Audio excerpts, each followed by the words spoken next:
Shalom, perkenalkan nama saya Safar Tanda Pananga, NIM 2520 013, Prodi Agroteknologi, Fakultas Sains dan Teknologi.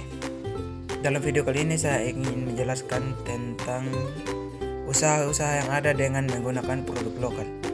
Yaitu di sini saya mengambil kain tenun ikat. Masyarakat Sumba Timur telah sejak lama membuat, memakai dan memperdagangkan kain tenun ikat yang dikenal dengan kain atau selimut Sumba, yang dalam bahasa lokal disebut hinggi, yaitu busana adat pria berbentuk 4 persegi panjang.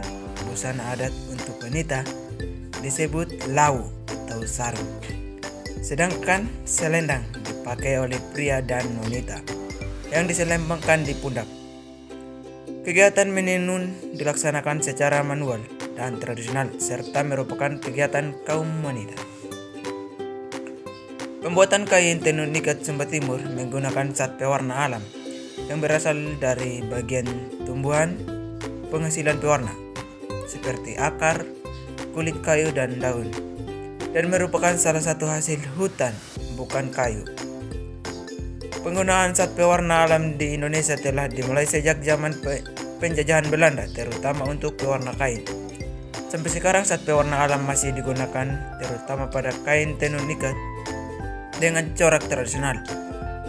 Pewarna dengan zat warna alam ini disukai karena menimbulkan efek khas yang tidak dapat ditiru oleh zat warna sintetik.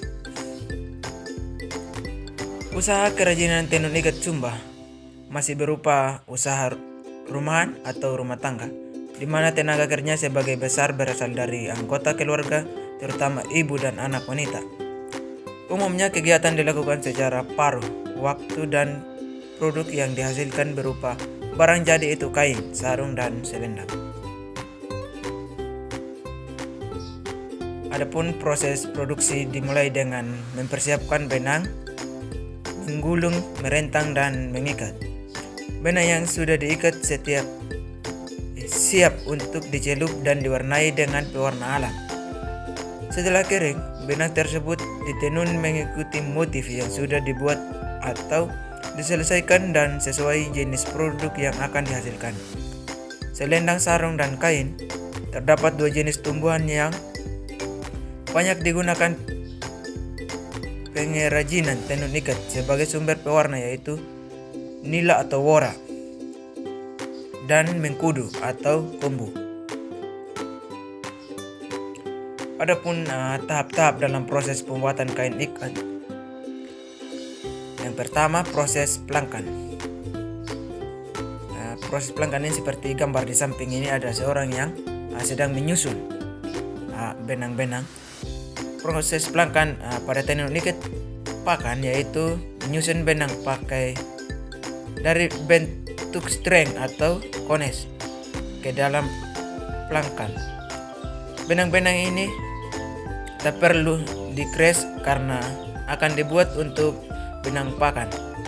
Benang-benang disusun secara teratur dari string pertama sampai string terakhir, dari akhir kiri ke kanan, dari arah kiri ke kanan. Jumlah susunan string disesuaikan dengan lebar dan panjang kain yang akan dibuat serta kerapatan sisir yang akan digunakan. Misalnya kita ingin menenun kain sesuai dengan selera kita, dengan panjang yang bisa 1 kali 120, ya sesuai dengan ini kebutuhan kita. Dan yang kedua ada proses pengikatan. Di sini ada beberapa gambar contoh pengikatan kain sebelum diwarnai. Di sini ada ibu-ibu yang sedang mengikat kain yang sudah pelangkan atau yang sudah disusun. Proses pengikatan, proses yang menentukan pembuatan motif. Apabila salah pada proses ini akan berakibat fatal, yaitu akan merusak motif. Motif yang dibentuk jadi agak karuan atau abstrak. Sebelum mengikat, kain harus membuat pola lebih dulu di atas benang yang sudah dipelangkan. Pengikatan dilakukan mengikuti pola atau motif yang sudah digambar. Talinya menggunakan tali plastik atau tali rafia. Teknik ikatan harus benar. Ikatan yang bagus adalah ikatan yang tepat pada garis pola dan ikatannya padat, sehingga warna tidak tembus pada benang yang sudah diikat. Mengingat tujuan pengikatan adalah untuk menghalangi zat pewarna masuk ke dalam benang. Dinamakan tenun ikat karena sebelum diberi warna, benang yang akan ditenun atau diikat dengan tali rafia atau kalita pada bagian-bagian tertentu, kemudian dicelupkan ke dalam cairan pewarna alam seperti warna biru atau merah. Bagian yang diikat tersebut setelah dibuka tetap berwarna putih, sedangkan bagian yang tidak diikat menjadi berwarna sesuai dengan warna cairan. Saat ditenun, benang-benang tersebut akan membentuk pola ragam hias dengan warna tertentu. Yang ketiga ada proses pewarna. Setelah diikat, kita masuk ke proses pewarna, yaitu cara mewarna benang pada tenun ikat pakan ini. Secara prinsip tidak jauh berbeda dengan cara pewarna pada pembuatan tenun lurik. Baik campuran zat pewarnanya maupun proses pencelupannya. Satu hal yang perlu diperhatikan adalah cara pewarna pada tenun ikat harus dimulai dari warna tertua terlebih dahulu, karena teknik penghalang zat pewarna dan teknik pembuka ikatan jangan sampai keliru. Dipilih warna tertua lebih dahulu karena warna tua tidak tertutup dengan warna yang lebih muda. Benang-benang yang sudah diberi zat pewarna lalu dikeringkan. Setelah dikering, lanjut dengan pekerjaan membuka ikatan atau membantil. Membuka ikatan harus hati-hati, jangan sampai ada benang yang terputus. Bila putus harus langsung disambung.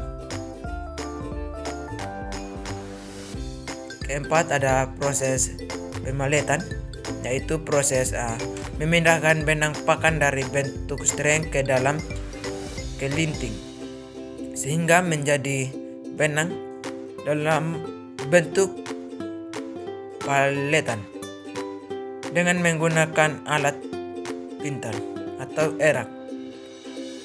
Benang yang dipalet tidak boleh melewati ujung kelinting karena dapat mengakibatkan benang dari terpotong susah ditarik atau keluar.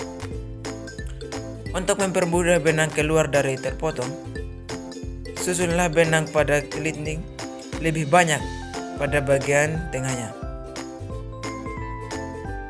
Penting diperhatikan dalam pembuatan tenun ikat adalah pemberian nomor atau kode pada benang yang sudah dipalet, karena benang dalam palet berkaitan dengan motif.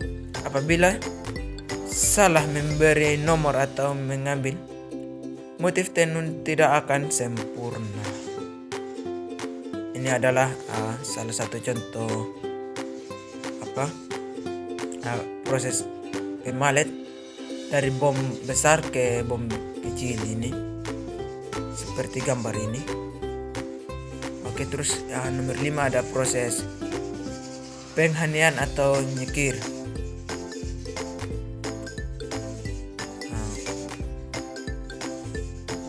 Sekiran adalah alat untuk menyusun benang lungsing. Dalam proses ini motif sudah bisa ditentukan. Proses ini merupakan pekerjaan penggulung benang dari bentuk close dan dalam tambur atau bom besar dalam keadaan sejajar satu sama lain dan membentuk lapisan. Seluruh benang yang tergulung dan tersusun harus mempunyai ketegangan yang sama. Apabila ada benang terputus pada saat digulung, harus secepatnya disambung agar pada saat penenun tidak terjadi kelonggaran atau lubang pada kain. Dalam proses ini dituntut ketelitian dalam memperhatikan jumlah benang, tata warna benang dan lancarnya putaran kalos pada sekiran. Sebab keliru pada proses ini akan merepotkan dalam proses penenun. Nomor 6, proses penyucukan, yaitu memasukkan benang-benang lungsing dari bom kecil atau benang lungsing sudah dikres pada saat penggulung dari sekir.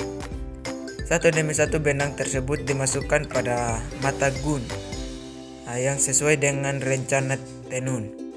Benang lungsing melewati sisir, kemudian ditata, distel, dan digulung pada bom penggulung kain. Ada gambar di bawah ini. Ini adalah contoh-contoh proses penyucukan atau benang-benang lungsing dari bom kecil.